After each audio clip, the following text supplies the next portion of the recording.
Bienvenidos nuevamente a estas conversaciones que espero sean de su agrado.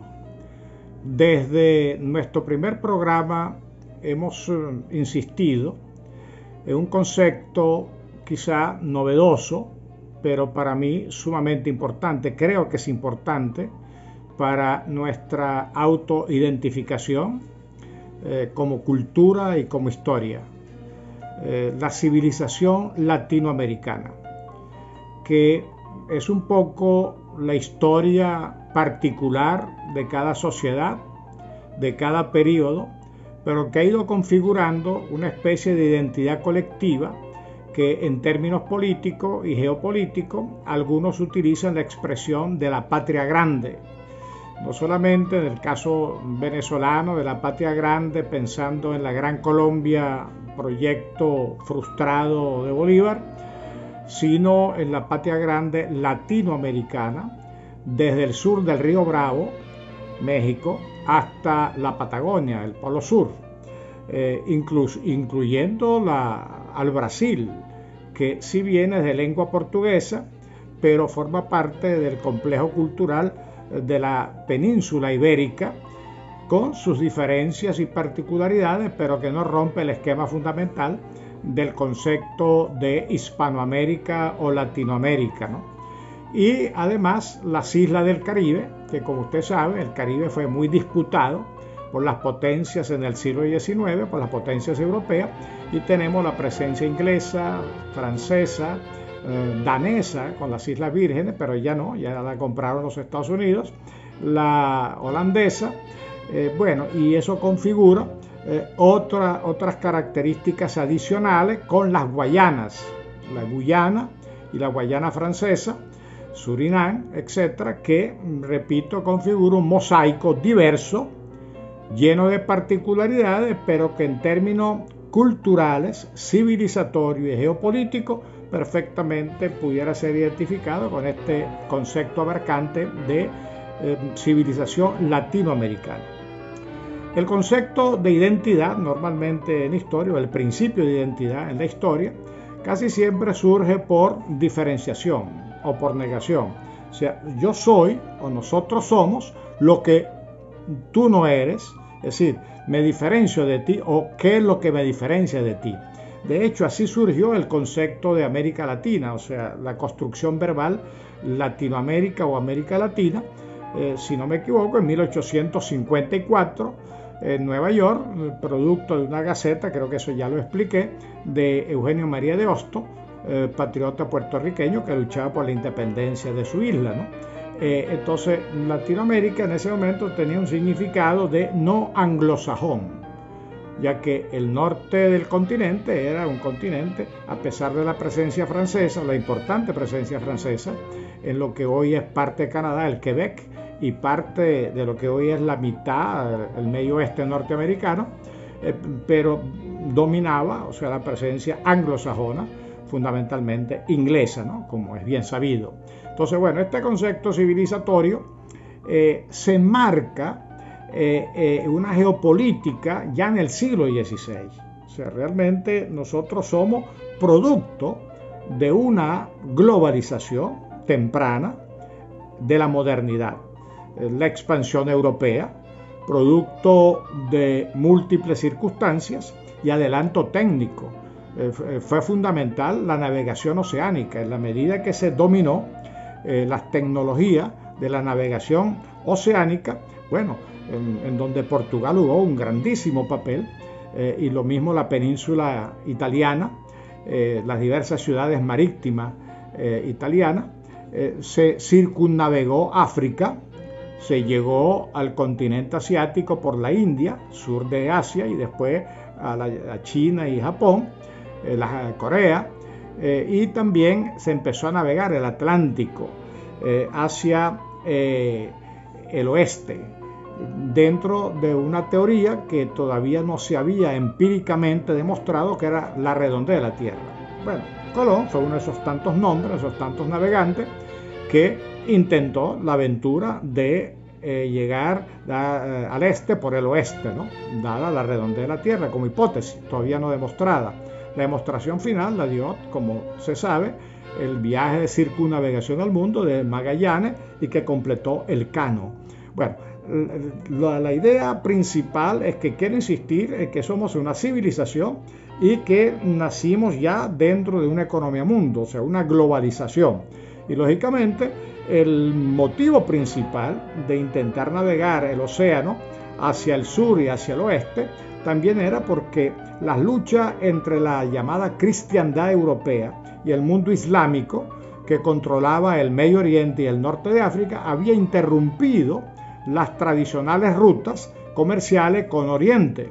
Recuerden el famoso viaje de la familia Polo, Marco Polo, que llegó hasta la China y que vinculó de una manera, vamos a decir, más directa, ya que Marco Polo, al regresar a Venecia, dictó sus memorias con mucha fantasía, pero en donde más o menos dio la idea del gran imperio y las tierras maravillosas e importantes y económicamente importantes que quedaban en Oriente, ¿no?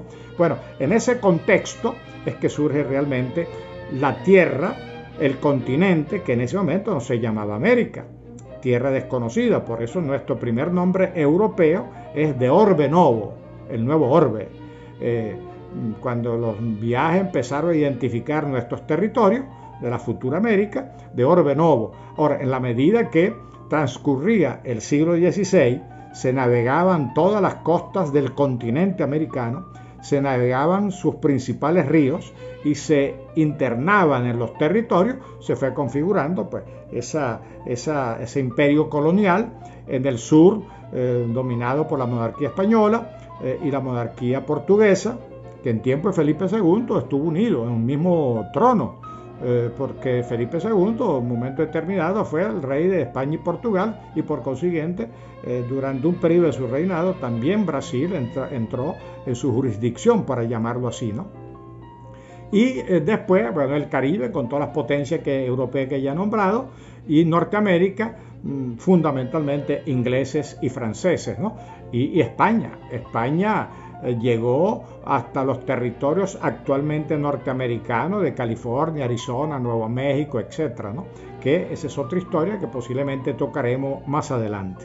Bueno, en este contexto civilizatorio, en este contexto global, mundial, de economía mundial, yo he tratado en los dos primeros programas de reivindicar el ancestro indígena, porque normalmente periodizamos la historia americana como un periodo prehispánico, un periodo hispánico o posterior a Colón y los otros viajeros, y con la modernidad o la contemporaneidad. Bueno, yo quiero insistir en la importancia de las antigüedades americanas, en general, de todo el continente, porque realmente hay una antigüedad indígena que hay que insistir en su importancia.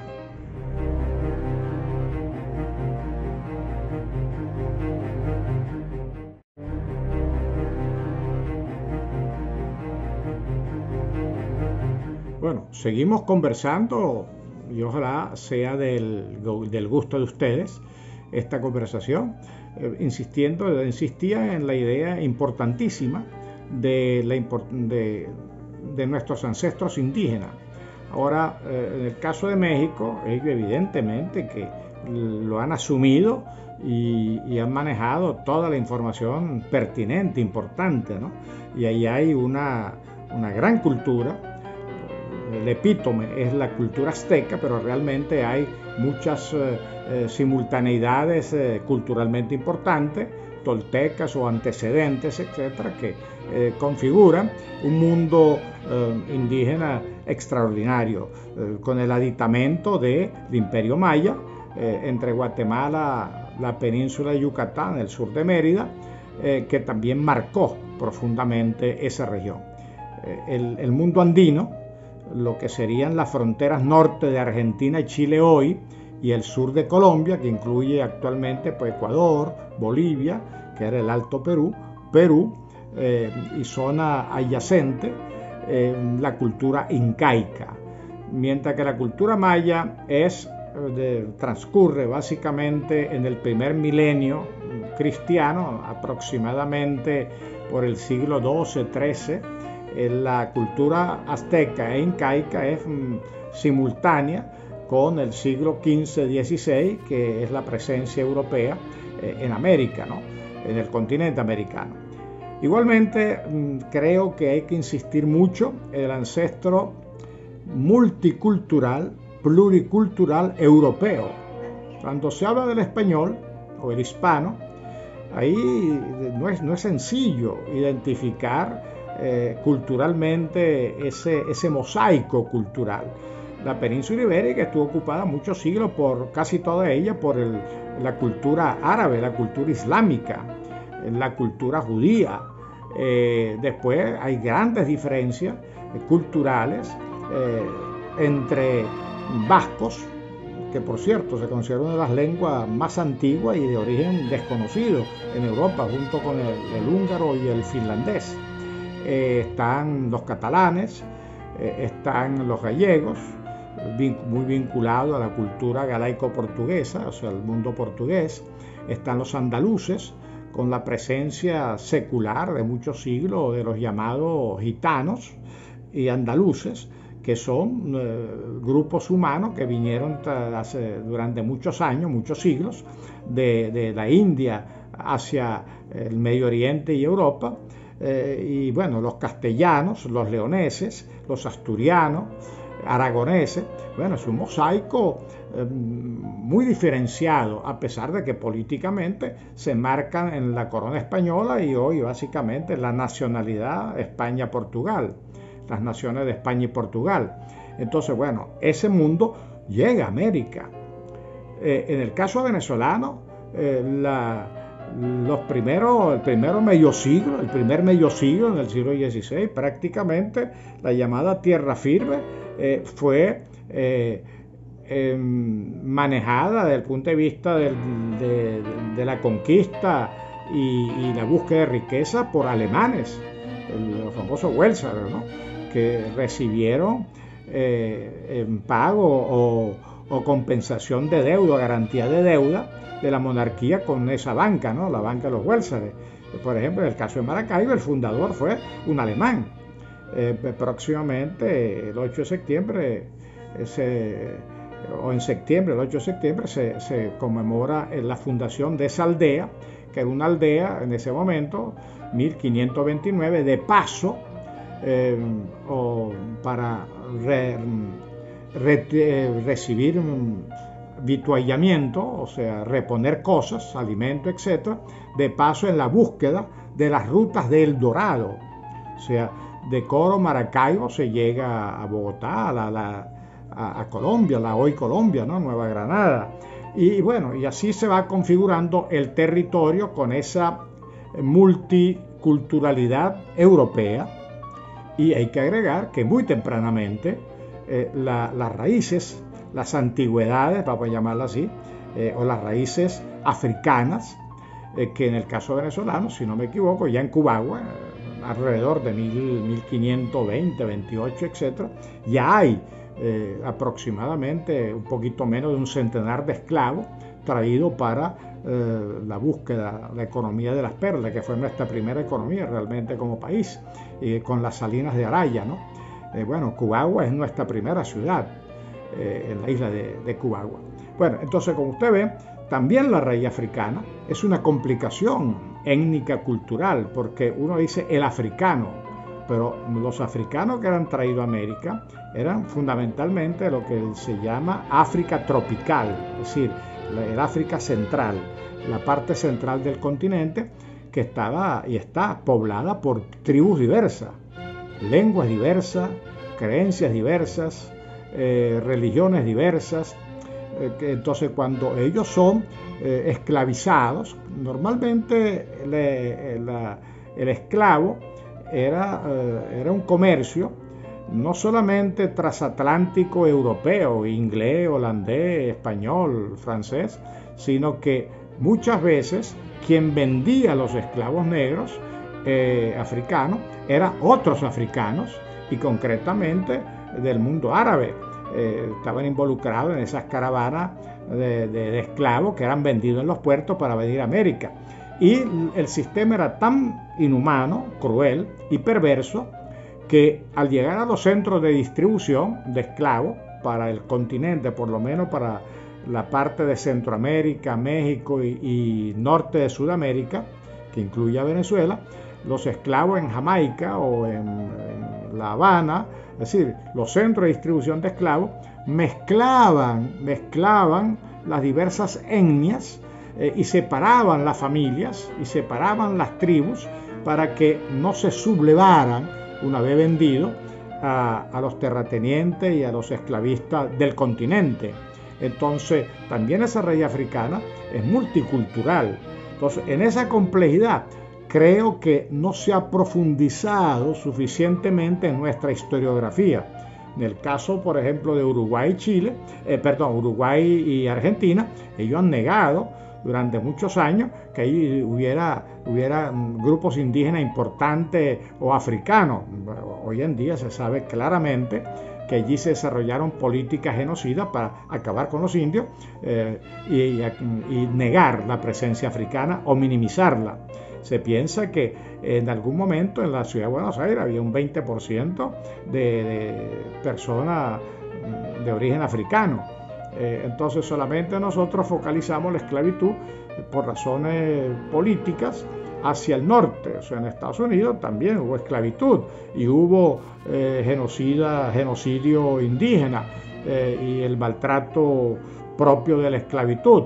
Pero hay que ser equilibrado y objetivo en el conocimiento, en la información y el conocimiento histórico, en donde realmente este fue un problema, o sea, continental para todo el continente de América y en otras muchas partes del mundo donde la esclavitud ha estado muy presente hasta el siglo XIX. Hoy en día se habla ya en el siglo XX, XXI, se habla de otro tipo de esclavitud que implica trata de blancas, trata de niños, refugiados, bueno, otro tipo de servidumbres humanas, ¿no? Pero ese es otro tema.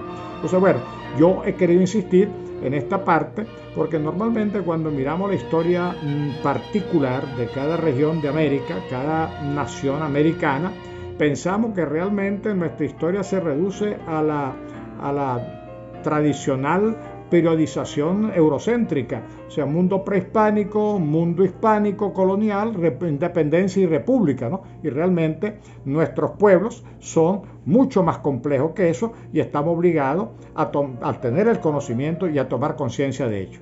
Bueno, espero que hayamos podido compartir esta nueva conversación y espero que sea del agrado de ustedes. Hasta un próximo programa.